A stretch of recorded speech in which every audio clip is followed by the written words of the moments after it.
लेकिन अर्तुगल गाजी को यह मालूम नहीं था कि असल तूफान अभी आना बाकी था। पहली फतह के बाद काई कबीले में खुशी का माहौल था। बच्चे दोबारा मुस्कुरा रहे थे, औरतें अल्लाह का शुक्र अदा कर रही थी और बुजुर्ग ये समझ रहे थे कि शायद अब मुश्किल वक्त खत्म हो चुका है। लेकिन दूर पहाड़ों के पीछे दुश्मन फिर से जमा हो रहे थे। एक अंधेरी रात घने जंगल के बीच बने एक पुराने किले में मशालें जल रही थी। सलीबी सरदार एक लंबी मेज के चारों तरफ बैठे थे। उनके चेहरों पर गुस्सा साफ दिखाई दे रहा था।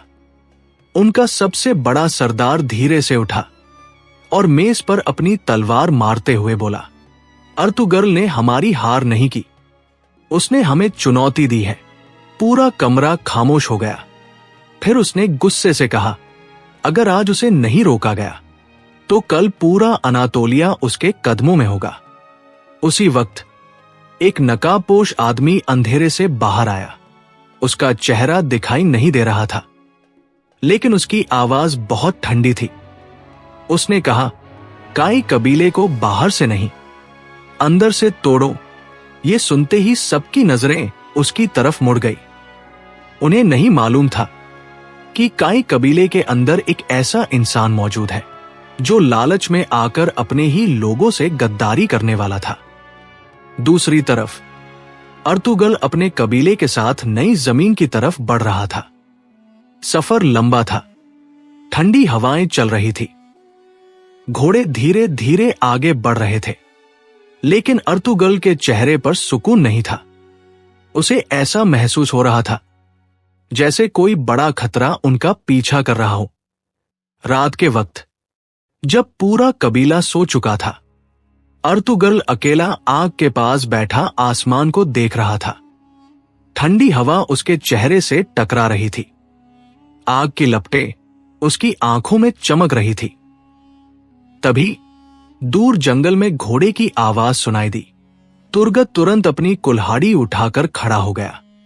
बामसी ने तलवार निकाली और दोगान ने अंधेरे की तरफ तीर तान लिया। कुछ ही लम्हों बाद एक घायल सिपाही घोड़े से गिर पड़ा। वो बुरी तरह जख्मी था। उसके कपड़ों पर खून लगा हुआ था। उसने कांपती आवाज में कहा, सलीबी फौजें हमारी तरफ बढ़ रही हैं।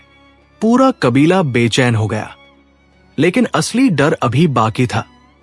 घायल सिपाही ने मुश्किल से कहा, उनके साथ कोई ऐसा आदमी भी है जो हमारे कबीले के रास्ते जानता है।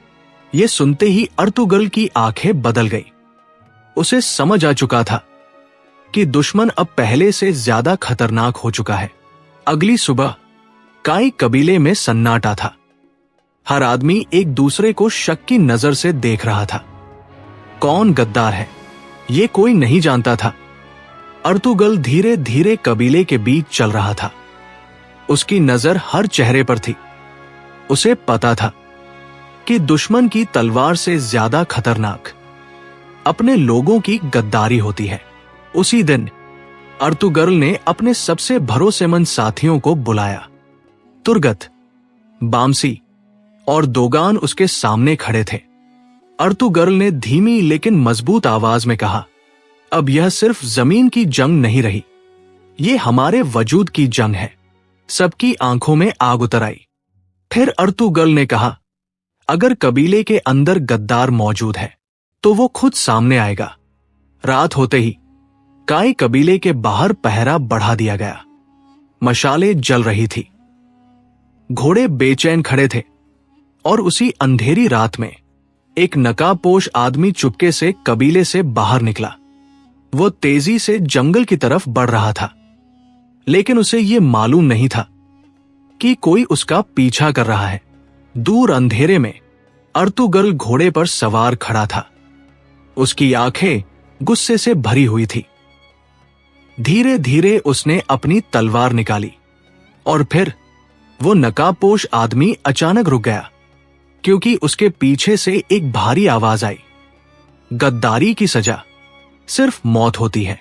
नकाबपोश आदमी ने डरते हुए पीछे देखा और सामने अर्तुगर्ल गाजी खड़ा था, लेकिन ये कहानी यहीं खत्म नहीं होती, क्योंकि असली जंग अभी शुरू हुई थी।